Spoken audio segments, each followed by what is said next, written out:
오늘 우리에게 주시는 하나님의 말씀은 사무엘하 15장 25절로 30절까지의 말씀입니다.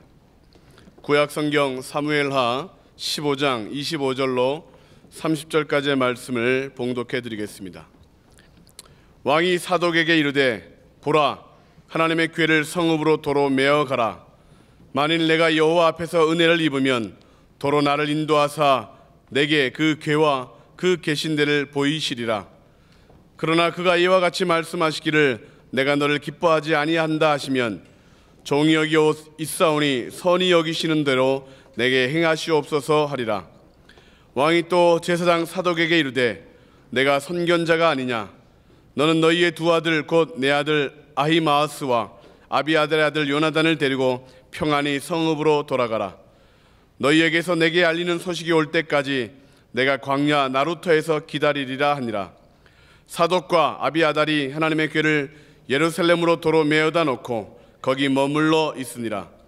다윗이 감람산 길로 올라갈 때에 그의 머리를 그가 가리고 맨발로 울며 가고 그와 함께하는 모든 백성들도 각각 자기의 머리를 가리고 울며 올라가니라. 아멘. 이제 담임 목사님께서 다윗의 겸손이라는 제목으로 말씀을 선포하시겠습니다. 오늘 큰 은혜 받는 시간 되시기 바랍니다. 아멘. 다윗의 인생에 많은 고비들이 있었지만 그 고비 중에 참 너무 마음이 아픈 것은 그 자기 친아들이 자기를 죽이려고 반란을 일으켰던 압살롬의 사건이에요. 압살롬은 머리부터 발끝까지 흠 하나도 없이 그렇게 온전하게 멋지게 생긴 아들 중에 최고로 귀한 아들이었어요. 그래서 그 압살롬의 외모에 대해서도 그렇게 많이 칭찬하고 있고, 또 압살롬은 남보다 더 지혜로웠던 그런 모습들이 성경에 보면 나타나고 있습니다. 그런 아들이 자기 친아버지인 다윗을 죽이겠다고 반역을 일으킨 사건이에요.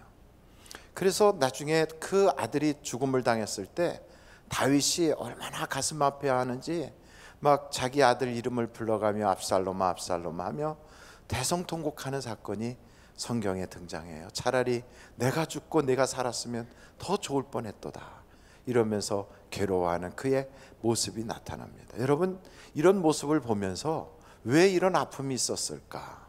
그 첫 번째 원인은 다윗에게 있어요. 다윗에게. 교회에서나 사회에서나 어느 기관에서나 또 나라에서나 모든 문제는 그 원인이 지도자에게 있어요. 1차적인 문제는 지도자가 잘못하기 때문에 문제가 생기는 겁니다. 교회가 소란스럽다. 그럼 목사가 잘못한 거예요. 그러고 나서 그 다음부터 이제 보면 세부적으로 조금 이런 문제가 있는 거지 사실은 다 지도자 문제예요. 그래서 여러분, 지도자를 위해서 우리가 기도해 줘야 된다 하는 이유는 완벽한 지도자는 없기 때문에 그렇습니다. 그런데 성경을 보니까 다윗이 이 밧세바 사건 때문에 이런 어려움이 찾아온 거예요. 그래서 죄는 여러분 참 무서운 거거든요. 근데 우리는 그것을 가볍게 여길 때가 많습니다. 죄를 짓게 되면 그 죄가 그 사람과 그 가정과 그 사회와 그가 속해 있는 모든 것을 다 무너지게 만들어요. 선악과를 따먹은 그 죄 때문에 에덴 동산도 뺏겼고 그 아담의 가정도 파괴되기 시작하잖아요. 이게 무서운 거예요. 하나님께 회개 기도하면 되지. 그래 회개 기도하고 나면 그 죄의 그 벌이 또 남아 있어요. 그래서 여러분, 우리가 잘 아는 대로 성경을 한 구절 좀 찾아보면 좋겠는데, 출애굽기 34장 7절 말씀이에요. 출애굽기 34장 7절이죠. 한번 같이 읽어보실까요? 시작. 인자를 천대까지 베풀며 악과 과실과 죄를 용서하리라. 그러나 벌을 면제하지는 아니하고 아버지의 악행을 자손 3, 4대까지 보응하리라. 잘 보십시오. 이 성경의 이 내용을 다시 한번 띄워줘 보세요. 악과 과실과 죄를 용서한대요. 어떻게 하면? 회개하면. 그러니까 우리는 악과 과실과 죄를 용서받았어요. 그러나 벌을 면제하지는 아니한대요. 그래서 그 벌이 그 자녀 3, 4대까지 내려간대요. 이게 얼마나 굉장히 치명적입니까? 여러분, 그래서 우리가 잘못을 하게 되면 회개를 하고 용서받아서 천국 가는 문제가 되고요, 죽을 자리에서 살 자리로 바뀌어요. 신분도 마귀의 것에서 그 하나님의 자녀로 바뀌어요. 어둠에서 빛으로 나와요. 그런데 그 이후에도 고난과 연단이 있게 되는 거예요. 왜 그것은 하나님이 깨끗하게 해결하지 않는가? 죄를 반복하지 않게 하기 위한 하나님의 안전장치예요. 그래서 그것을 통하여 죄가 이렇게 무섭구나, 내가 다시는 죄를 짓지 말아야지, 이런 마음을 딱 굳게 하느라고 하나님께서 그러시는 거거든요. 그래서 어찌됐든 이 가정의 이 아픔은 다윗의 잘못이에요. 다윗이 이 그 잘못된 압살롬과의 관계가 어떻게 일이 꼬이게 되냐면, 다윗의 집안은 아들들이 쭉 많이 있잖아요. 그 다윗에게는 부인이 많다 보니까 배다른 자녀들이 많이 있는 거예요. 그 첫 번째 맏아들이 암논이라고 하는 아들이에요. 이름도 참 그래요, 그죠? 이름이, 여러분 아이들 이름 나면 뭐 김암놈 이렇게 이름을 짓겠습니까? 근데 암논이라고 하는 이름을 지은 아들이 맏아들이에요. 근데 이 맏아들한테는 친구가 있는데 그 친구가 완전 남봉꾼이에요. 근데 이 친구를 딱 그런 친구를 사귀었다는 것은 그 친구하고 늘 그런 얘기하고 살고 있지 않겠어요? 남봉꾼 저기 친구한테 그러는 거죠. 내가 저 다말이라고 하는 여자아이가 참 이쁜데 내가 그 아이를 좀 범하고 싶다고. 그럼 여러분, 그 옆에서 친구가 그래 이렇게 해라 이렇게 얘기하면 되겠어요? 야, 그 말도 안 되는 소리야, 하지 마 그런 짓은, 이렇게 말려야 되는데 이 친구가 꾀를 주는 거예요. 너 아버지 다윗한테 가서 그 다말이 자기 그 동생인 그 여동생이거든요. 친동생은 아니지만 배다른 여동생이에요. 배다른 여동생인데 그 다말이 와서 내가 몸이 아프니까 와서 집에서 이렇게 빵을 구워가지고 나한테 먹이게 하라고 아버지한테 부탁해. 그러면 다말이 와서 너 빵 이렇게 해줄 때 그때 그 성폭행을 해라 이렇게 가르친 거예요. 그러니까 못된 짓을 가르친 거예요. 그렇게 했더니 그러고 나선 자기 사람이 된 줄 알았는데, 그러고 났더니 마음이 확 변심이 돼가지고 그 여자가 확 싫어지는 거예요, 그 순간.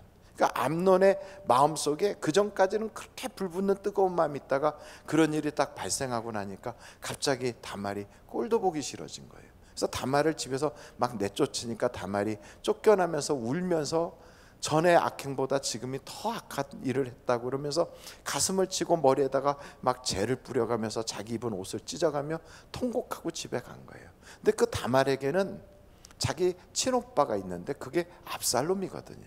근데 압살롬이 자기 여동생이 가서 자기 배다른 형한테 그런 성폭행을 당하고 오니까 얼마나 가슴이 막 울분이 생기겠어요. 너무너무 괴로운 거예요. 근데 이 소식을 다윗이 들었어요. 그럼 여러분, 이 아버지 다윗이 들으면 어떻게 해야 될까요? 자녀들 중에 이런 일이 벌어졌다 그러면 다윗이 화를 팍 내고선 못되는 것들 이러고선 끝내야 됩니까? 아니면 그 자녀들 문제에 개입해서 이것을 어떻게 해결하려고 애를 써야 됩니까? 근데 여기 성경을 한번 여러분들이 보시면 이렇게 나와 있어요. 여러분 한번 같이 사무엘하 13장이에요. 사무엘하 13장 19절부터 한번 그 내용을 읽어보도록 하겠어요. 19절, 다말이 재를 자기 머리에 덮어쓰고 그의 채색 옷을 찢고 손을 머리 위에 얹고 가서 크게 울부짖으니라. 그의 오라버니 압살롬이 그에게 이르되 내 오라버니 암논이 너와 함께 있었느냐? 그러나 그는 내 오라버니니 누이야 지금은 잠잠히 있고 이것으로 말미암아 근심하지 말라 하니라. 이에 다말이 그의 오라버니 압살롬의 집에 있어 처량하게 지내니라.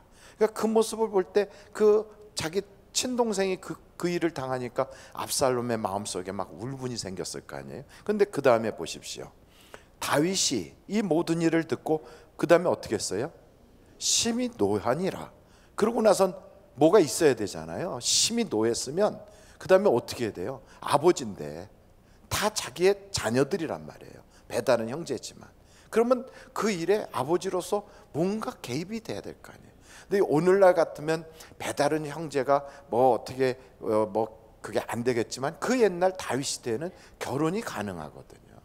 그리고 이런 일이 벌어지면 아버지가 개입해서 위로해주고, 그리고 다말을 불러서 그를 이렇게 위로해주고, 그리고 특별히 압살롬과 암논 사이에 그런 갈등이 생기지 않도록 중재를 해주고, 암논으로 하여금 그 일에 책임을 지게 하고, 이런 아버지의 노력이 있어야 되는데 화만 내고 그 다음에는 끝이에요. 22절 한번 보세요. 다윗이 21절에 화를 냈죠. 그 다음에 한번 22절 다 같이 읽어보실까요? 시작. 다말을 욕되게 하였으므로 그를 미워하여 암논에 대하여 잘잘못을 압살롬이 말하지 아니하니라. 말하지 않았다는 게 무서운 거거든요. 벌써 마음속에 이렇게 딱 이게 응어리진 거예요.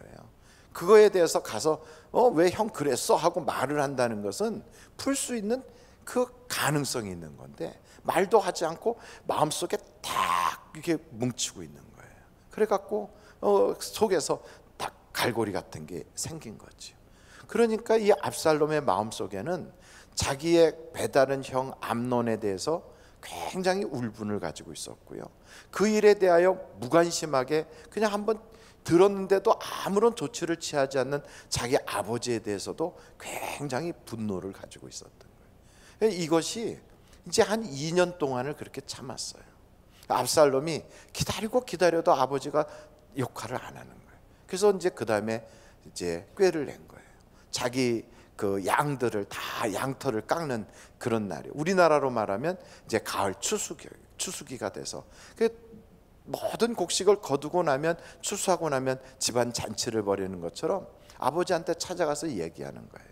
그동안에 마음속에 엉어리졌던 건 하나도 표현하지 않고 말하기를, 아버지, 내가 이제 양털을 깎는 축제가 있으니까 아버지와 우리 모든 형제들 다 모셔놓고 내가 잔치를 벌이려고 합니다. 그러니까 아버지가 그러냐, 참 좋은 일인데 나까지 갈 것 있냐, 그냥 형제들끼리 불러서 먹고 재밌게 놀아라. 아니에요 아버지, 꼭 같이 가요. 그러니까 막 강권을 했어요. 근데 또 다윗이 내가 일이 바빠서 못 가니까 그냥 형제들끼리 지내라, 그러고선 보냈단 말이에요. 압살롬은 무슨 생각으로 그 일을 했냐면, 그때 그 잔치를 핑계대서 다 죽이려고 한 거예요. 근데 다윗은 하나님이 그의 생명을 지켜주느라고 거기에 가지 않은 거지요. 근데 그 사건, 그날 그 잔치가 벌어질 때 압살롬은 자기 부하들한테 뭐라고 얘기했냐면, 내가 신호를 보내면 저 암논을 쳐서 죽여라 그랬어요. 근데 암논만 죽이려고 한 게 아니라 사실은 자기 아버지도 죽이려고 했거든요. 근데 아버지는 거기 오질 않아서 암논을 딱 죽이고선 그리고 도망을 간 거예요. 그러니까 왕자들이고 거기 참석했던 모든 가족들이 놀래가지고 막 전부 다 도망치니까 그 소식이 왕궁으로 다윗한테 바로 온 거예요. 그러니까 다윗이 그 소식을 들을 때 왕자들이 다 죽었다는 소식을 들으니까 막 땅에 누워서 통곡을 하는데, 와서 그러는 거죠. 아니라고, 암논만 죽었다고. 그래서 이제 다윗이 일어났는데 3년이란 세월이 지나도록 압살롬은 자기 어머니의 고향인 아람으로 도망을 간 거예요. 도망가서 거기서 망명하여 한 3년을 지나고 났더니 왕 다윗의 마음속엔 죽은 아들 암논은 안 됐지만 압살롬에 대한 그리움이 생겼어요. 이것을 요압이 본 거예요. 이렇게 보니까 왕이 밥 먹을 때도 가끔 한숨 쉬고 또 무슨 일 하다가 한숨 쉬면서 압살롬에 대한 그리움이 있구나. 그래서 압살롬을 데려와야 되겠다. 그래가지고 어떤 여자에게 이런 얘기를 하라고 딱 시켰어요. 뭐라고 그랬냐면, 왕이시여, 내가 소원이 있나이다.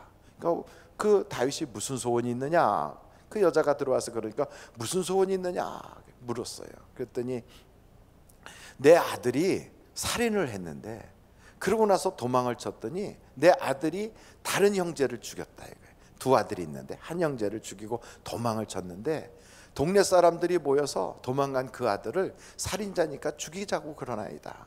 내게는 두 아들밖에 없는데 하나들을 죽였고 하나들은 도망갔는데 그 아들마저 죽게 생겼는데, 왕이시여, 이것을 어떻게 좀 해결해 주세요. 그랬더니 그 두 번째 아들이 도망간 거에 대한, 그것은 괘씸하지만 그러나 용서를 하고 돌아와야, 돌아와서 어머니 품에 있어야 어머니가 그래도 아들로 인하여 그 마음이 위로받지 않겠느냐, 그러면서 돌아오게 하라. 그렇게 얘기했더니 그 여자가 그래요. 왕이여, 그런데 왜 압살롬은 데려오지 않습니까? 이렇게 얘기한 거예요. 그러니까 그럼 그 얘기를 딱 듣는 순간 왕이 요압이 너한테 그런 얘기 시켰느냐? 그랬더니 네, 그랬습니다. 요압을 불렀어요. 너가 이렇게 했구나. 가서 압살롬을 데려와라. 데려왔어요. 2년이 지나도록 왕이 압살롬을 쳐다도 안 봐요. 부르지도 않아요. 압살롬이 화가 난 거예요. 아니 거기 있을 때 3년 동안 있을 때 아버지 보고 싶다고 막 생각하고 있었는데 아버지가 불러와서 예루살렘까지 왔으면 봐야 되는데 안 봐. 그러니까 화가 나가지고 요압한테 좀 아버지 만나게 해달라고 그래도 요압이 중간에 다리를 안 놔요. 그러니까 요압의 그 밭에다가 불을 질러 버렸어요. 그러니까 압살롬이 참 괴팍하고 아주 대단한 인물이에요. 불을 지르니까 요압이 막 씩씩거리고 오니까 왜 당신 날 불러놓고서 아버지한테 인사도 안 시키느냐, 빨리 그 얘기를 해라. 그래갖고 압살롬이 가서 아버지한테 인사를 할 때 아버지가 압살롬을 끌어안고 눈물을 흘렸다는 거예요. 그러고 나서 세월이 지난 다음에 압살롬이 어떤 일을 하는가, 이 성경을 한번 여러분 보실까요? 오늘 바로 사무엘하 15장이에요 1절. 그 후에 압살롬이 자기를 위하여 병거와 말들을 준비하고 호위병 50명을 그 앞에 세우니라. 그러니까 자기가 이제는 세력을 받으려고 딱 그런 거예요. 그러고 나서 왕궁 앞에 예루살렘 성인데 딱 있다가 시골에서부터 올라와서 왕에게 하소연하려고 올라오는 사람들마다 붙잡고 어디서 온 사람이냐 하고 묻는 거예요. 우리나라는 재판이 삼심제로 이렇게 돼 있어요. 그런데 이스라엘은 당시에 각 지역에서 재판을 그 원로들에게 받고 그 재판이 마음에 안 들면 예루살렘까지 와서 왕에게 재판을 받거든요. 그러니까 왕이 직접 백성들을 만나서 재판을 해주는 거예요. 근데 그 왕에게 재판받으러 올라오는데 그 중간에 압살롬이 탁 서가지고 올라오는 사람을 붙잡고 어디서 온 사람이냐, 무슨 일 때문에 왔느냐, 다 듣고서는 하는 말이 네가 옳다마는 왕께서는 이런 재판할 수 있도록 사람을 세우지 않았어. 그러니 돌아가라. 내가 앞으로 너의 모든 문제를 해결해 줄게. 여러분 지금 이게 뭐 하는 걸까요? 왕하고 백성 사이에 자기가 싹 끼어 들어가는 거예요. 그래서 그 모든 백성들의 인심을 자기에게로 끌어오게 하는 거예요. 그래서 여기 성경을 보니까 뭐라고 표현하고 있냐면 여러분 6절 보세요. 6절 다 같이 한번 읽어보실까요? 시작. 이스라엘 무리 중에 왕께 재판을 청하러 오는 자들마다 압살롬의 행함이 이와 같아서 이스라엘 사람의 마음을 압살롬이 훔치니라 그래요. 훔치는 거예요. 왕에게 가는 모든 그 마음을 압살롬이 중간에서 백성의 마음을 이렇게 훔치는 거예요. 여론을 조작하는 거예요. 자기에게로 향하게 해요. 그러고 나서 어느 정도 백성들의 마음이 자기에게로 막 기울어진 걸 알고는 압살롬이 아버지에게 부탁을 해요. 그래갖고 아버지, 내가 아버지에게 돌아와서 아버지에게 인사를 하고 나면 하나님께 예배를 드리겠다고 서원했는데 헤브론에 가서 예배를 드릴 수 있도록 허락해 주세요. 그래요. 그러니까 헤브론에 가겠다는 거예요. 헤브론이 어디냐면 다윗이 예루살렘의 왕이 되기 전 7년 동안 왕궁으로 쓰던 곳이거든요. 그곳에 가겠다는 거예요. 왕이 다윗은 자기 아들이 말하니까 그래 그렇게 해라. 그래 보냈어요. 헤브론에 갈 때 그냥 가는 게 아니라 자기가 쓸만한 인재들을 싹 모아가지고 헤브론에서 모임을 갖겠다고 끌고 가는 거예요. 그러면서 다윗에게 있어서 중요한 인물들을 쏙쏙 뽑아서 거기서 헤브론에서 자기가 왕이 되기 위하여 선포하는 거죠. 그리고 자기의 부하들을 사방으로 보내서 헤브론에서 나팔을 불고 그 압살롬이 왕이 됐다고 하면 너희는 각 지역에서 압살롬 왕 만세를 부르며 거기서 인물들을 다 나에게로 끌어와라. 그리고 사람들을 쫙 보내는 거예요. 이렇게 반역하는 모습이 점점 커져서 백성들의 여론이 압살롬 쪽으로 막 기우니까 이 소식이 다윗에게 간 거예요. 여러분 12절부터 한번 보십시다. 12절로 13절이에요. 같이 한번 읽어보실까요? 시작. 제사 드릴 때 압살롬이 사람을 보내 다윗의 모사길로 사람 아히도벨을 그의 성읍 길로에서 반역하는 일이 커가매 압살롬에게로 돌아오는 백성이 많아지니라. 전령이 다윗에게 와서 말하되 이스라엘의 인심이 다 압살롬에게로 돌아갔나이다 한지라. 그러니까 그러니까 다 압살롬에게로 기울어지고 압살롬의 그 군대가 반역하는 무리가 점점 더 힘을 받기 시작했어요. 그러니까 다윗이 예루살렘에서 거하다가는 완전히 포위당해서 죽을 지경이 되니까 급하게 피난 가는 거예요. 그래서 왕궁을 떠나서 다윗이 떠나는데 오늘 우리가 읽었던 바로 그 본문에 울면서 머리에다 재를 뿌려가면서 그러고 가는데 하나님의 법궤를 메고 제사장들이 따라 나왔어요. 그러자 다윗이 뭐라고 얘기하냐면 법궤를 모시고 어떻게 우리가 피난 가냐, 법궤는 피난 갈 수가 없다, 왕궁으로 다시 돌아가게 하고 하나님의 그 전 있는 대로 모셔라. 내가 하나님께로부터 용서받고 이 모든 일에 하나님이 나를 원하시면 내가 돌아와서 하나님께 내가 예배를 드리게 될 것이다. 그리고 떠나는 거예요. 이 모든 일을 통하여 우리는 오늘 제목이 뭐죠? 다윗의 겸손. 여러분, 겸손한 자는 흥하고 교만한 자는 망한다고 돼 있어요. 한번 성경 잠언서 18장 12절 같이 한번 읽어보실까요? 잠언서 18장 12절이에요. 같이 한번 읽어보겠습니다. 시작. 사람의 마음의 교만은 멸망의 선봉이요 겸손은 종기의 길잡이니라. 그러니까 이 압살롬과 다윗이 딱 비교가 돼요. 압살롬은 굉장히 지략가예요. 그리고 이 일을 하기 위하여 입을 딱 봉하고 몇 년씩 치밀하게 준비를 해가요. 그래서 자기 아버지의 모든 세력을 자기 것으로 확 만들어요. 그러니까 굉장히 치밀한 사람이에요. 그런데 하나님이 보시기에는 압살롬은 교만하다고 본 거예요. 그러니까 왜 그랬는가? 왜 교만하다고 봤는가?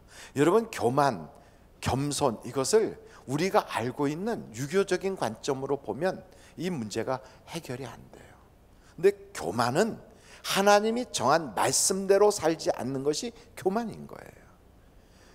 우리는 교만 그러면 사람들 앞에 이렇게 하고 우쭐하는 걸 교만으로 여기지만 성경이 말하고 있는 교만은 하나님이 말씀으로 딱 정해놓은 것을 벗어나서 자기 마음대로 하는 것이 그게 교만이에요. 하나님은 뭐라고 했는가? 이 압살롬의 마음속에 막 분이 나고요, 이게 성이 났잖아요. 이것 가지고는 하나님의 의를 이룰 수 없어. 그거 하지 마라, 분내지 마라. 하나님 말씀했는데 여전히 마음속에 분을 꽉 품고 있어요. 그러고 나서 원수는 하나님이 갚는 거지 내가 갚는 게 아니야. 그런데도 마음속에서 원수를 갚으려고 하는 그 마음이 여전히 남아있는 거예요. 자기 그 암논을 죽이는 것으로 끝난 게 아니라 용서를 받았는데도 이 마음속에서 근본적 문제가 해결이 안 된 거예요. 그래서 아버지를 제거하고 자기가 왕이 되려고 하는 거예요.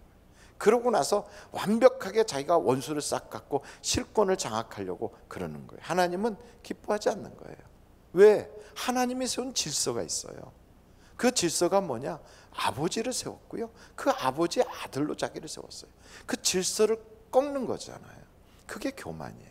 그러니까 하나님의 말씀대로 살지 않는 것이 교만이고 부모를 거역하는 것이 교만이라고요. 여러분, 성경 한번 에베소서 한번 찾아보실까요? 에베소서 6장이에요.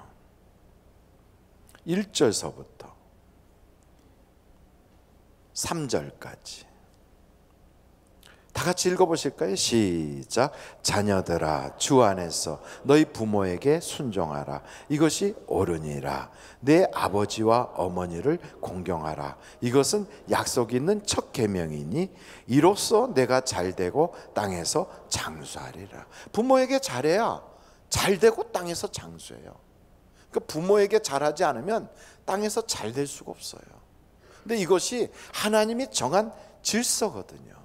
근데 이 압살롬은 다윗에 대한 서운함이 마음속에서 이게 계속 묵힌 그게 되는 거예요. 물론 다윗이 압살롬의 동생 다말의 사건도 그렇게 지혜롭게 나서서 풀지도 않았고, 압살롬이 돌아왔을 때도 거들떠도 안 보고, 그 압살롬으로 하여금 어린 그 마음속에 부모에 대한 불만이 하늘을 찌를 만큼 차도록 다윗이 원인 제공을 한 건 사실이에요. 그렇지만 이런 모든 일이 있을 때 이 압살롬은 그것을 하나님의 말씀대로 해결하려고 하고 질서를 따라 해결하려고 하고 자기 힘으로 안 되면 기도를 하면 되는데 다 압살롬에게 있어서의 문제는 첫째는 말씀을 벗어나서 내 맘대로 하고요, 부모래도 거역하고요, 세 번째는 기도는 하지 않고 자기 머리만 의지하는 거예요. 그리고 사람들을 다 자기 편으로 만들 때 진리를 가지고 만든 게 아니라 진실하지 않고 거짓을 가지고 사람들에게 사기하여 그것을 다 유혹시키는 거거든요. 여러분, 거짓은 금방은 확 일어나는 것 같아도 오래 못 가거든요. 그래서 우리가 세상에서 인생을 살 때도 이런 유혹이 찾아와요. 이걸 다 끊어야 돼요. 결국 그것은 처음은 뭔가 흥하는 것 같은데 오래 못 가는 거지요. 우리나라에서도 그런 일들이 만약에 생겨서 막 그렇게 한다면 거짓은 오래 못 간다, 이런 걸 우리가 알아야 돼. 사회에서뿐 아니에요. 가정에서도 그래요. 교회에서도 그래요. 우리 자신의 삶의 원칙을 딱 정해야 돼요. 말씀대로 살아야지, 하나님 세운 질서를 지켜야지, 진리로 행해야지, 안 되면 기도해야지. 이것이 우리에게 있어서 이게 겸손이거든요. 근데 다윗은 어떻게 이 모든 어려움을 극복해 나갔는가? 그 첫째가 자기에게 도움이 된다고 하나님을 이용하지 않았어요. 여러분, 성경을 보니까 다윗이 법궤를 가지고 메고 나가면 인심이 다시 자기에게로 돌아올 가능성이 많아요. 하나님의 법궤가 다윗에게 있구나. 그러면 이스라엘 백성들은 근본적으로 하나님을 경외하니까 다윗이 함께하고 있는 그 하나님의 법궤 때문에 압살롬에게 갔던 인심이 다윗에게 돌아올 가능성이 많은 거예요. 그런데 그렇게 하지 않아요. 하나님을 자기 유익을 위해서 이용하지 않아요. 그럼 어떻게 하는가? 하나님의 결정을 기다려요. 이것이 참 중요한 거예요. 우리들은 종종 우리에게 이익만 된다면 하나님도 동원하고 다 동원해서 나의 이익을 챙기려고 하는데 다윗은 안 그랬어요. 하나님의 법궤를 돌려보내. 그리고 혹시 하나님께서 나를 괜찮다고 여기시면 그때 내가 회복돼서 돌아와서 하나님께 예배할 수 있는 거야. 이 자세, 이것이 우리에게 겸손이라는 거예요. 하나님은 겸손한 자를 이기게 하시는 거거든요. 그래서 오늘 성경을 다 보면 다윗은 이런 마음을 갖고 있었구나. 그리고 두 번째, 다윗은 또 이렇게 해요. 여러분, 다윗이 피난 가면서 이런 마음을 가지고 있는데 사무엘하 15장이에요 15장 31절이에요 어떤 사람이 다윗에게 알리되 압살롬과 함께 모반한 자들 가운데 아히도벨이 있나이다 하니 다윗이 이르되 여호와여 원하옵건대 아히도벨의 모략을 어리석게 하옵소서 하니라. 그러니까 아히도벨이라고 하는 사람은 굉장한 지략가예요. 우리가 아는 대로 제갈공명 같은 인물이에요. 이런 지략가가 지금 저 압살롬 편에 서 있어요. 근데 이 다윗은 그런 문제가 생겼을 때 어떻게 하는가? 여호와여 원하옵건대 아히도벨의 그 모든 모략을 어리석게 하옵소서 하고 하나님께 어떻게 했다는 거예요? 기도. 한번 절 따라해 볼까요? 기도하자. 조금 더 크게 기도하자. 기도하는 게 겸손인 거예요. 근데 압살롬에게는 이게 없었던 거예요. 자기의 머리 그걸 의지하지 말고 하나님께 기도해야 되거든요. 그래서 성경은 뭐라고 말하냐면 스스로 지혜롭게 여기지 말고 겸비할지어다 그랬어요. 그러니까 자기가 굉장히 지혜로운 줄 알고 그 자기 머리를 자꾸 의지해요. 다윗은 안 그랬어요. 하나님의 결정을 기다리고요. 그리고 하나님께 기도하고요. 그리고 이런 문제가 딱 생겼을 때 사람들이 막 비난을 해요. 다윗을 막 시므이 같은 사람이 나와서 도망가라 도망가라 피 흘린 자여 떠날지어다 이러면서 막 돌멩이도 던지고 막 그래요. 옆에 있던 부하들이 그러지 않아도 속상한데 그러지 않아도 막 속이 분통이 터지는데 쫓아가서 죽여버리겠다고 그러는데 다윗이 그렇게 하지 말아요. 하나님께서 저를 통하여 나를 비난하게 하는 건지 어떻게 알겠냐고. 그냥 듣자. 그러면서 내게 잘못이 있으면 내가 돌이키면 되는 거 아니냐. 그러면서 그걸 둬요. 그래서 성경에 보니까 그의 저주하심으로 인하여 하나님이 혹시 나를 회복시킬 수 있지 않겠는가. 한번 여러분 16장 사무엘하 16장 10절 말씀부터 볼까요? 10절 말씀 16장 10절이에요 제가 읽겠습니다. 왕이 이르되 스루아의 아들들아 내가 너희와 무슨 상관이 있느냐. 그가 저주하는 것은 여호와께서 그에게 다윗을 저주하라 하심이니 내가 어찌 그리하였느냐 할 자가 누구겠느냐 하고, 또 다윗이 아비새와 모든 신하들에게 이르되 내 몸에서 난 아들도 내 생명을 해하려 하거든 하물며 이 베냐민 사람이랴. 여호와께서 그에게 명령하신 것이니 그가 저주하게 버려두라. 우리 같으면 남이 내 욕하면 가만둬요? 그러지 않아도 속상한데, 그러지 않아도 지금 화가 나서 뒤집어지는 판인데 쫓아가서 가만 안 둬. 그리고 쫓아가겠지요. 근데 다윗은 안 그래요. 그리고 뭐라고 그러는가? 그 다음 절을 한번 보세요. 한번 12절인데 12절 우리 한번 다 같이 크게 읽어보실까요? 시작. 혹시 여호와께서 나의 원통함을 감찰하시리니 오늘 그 저주 때문에 여호와께서 선으로 내게 갚아 주시리라. 그러니까 다윗은 전적으로 하나님께 완전히 맡기는 거예요. 이것이 겸손이에요. 그래서 다윗의 겸손에 대해서 시편 132편은 이런 이야기를 하고 있어요. 거기 시편 132편 1절서부터 보고 오늘 마치도록 하겠습니다. 시편 132편 1절서부터 7절까지인데 한번 보도록 하겠습니다.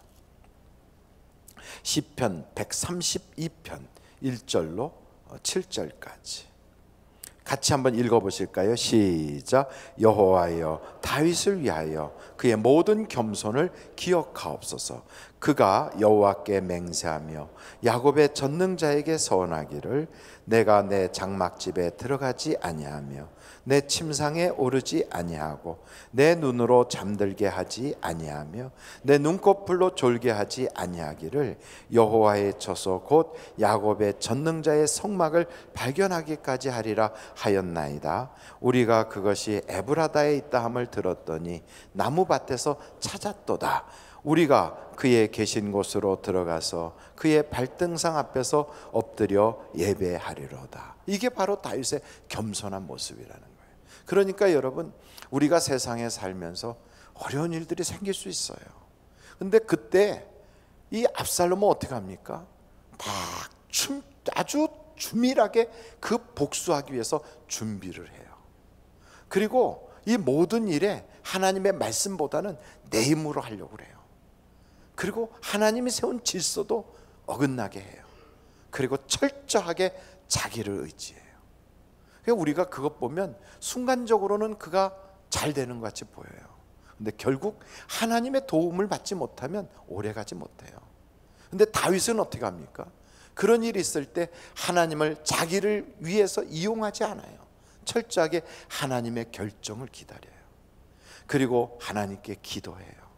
이 모든 문제는 원인이 자기에게 있다고 생각하고 남들이 자기를 막 비난할지라도 그것을 달게 받아요. 그러면서 하나님께 엎드려서 예배하는 그 겸손을 가지고 주님 앞에 나아가요. 우리는 이건 참 미련한 길이고 이거는 참 비상식적이고 이건 실제적이지 못한 것처럼 그렇게 여기거든요. 근데 그게 아니라 이렇게 할 때 하나님께서 사람들을 다윗에게 돌아오게 하시고 전쟁의 마지막 싸움에 이기게 하시고 그리고 마침내는 다윗이 그 모든 고비에서 벗어나게 하세요. 우리는 인생을 살아갈 때 지혜를 어디서 얻는가? 지혜는 지혜를 주시는 하나님께서 주시는 거예요. 그분에게 엎드려야 돼요. 그래서 우리의 인생살이의 모든 승리는 겸손할 때 하나님께 엎드릴 때 온다는 걸 기억하시고 여러분 이 예배도 그렇게 겸손한 예배로 하나님께 올려드리는 여러분이 되시기를 주님의 이름으로 축원합니다.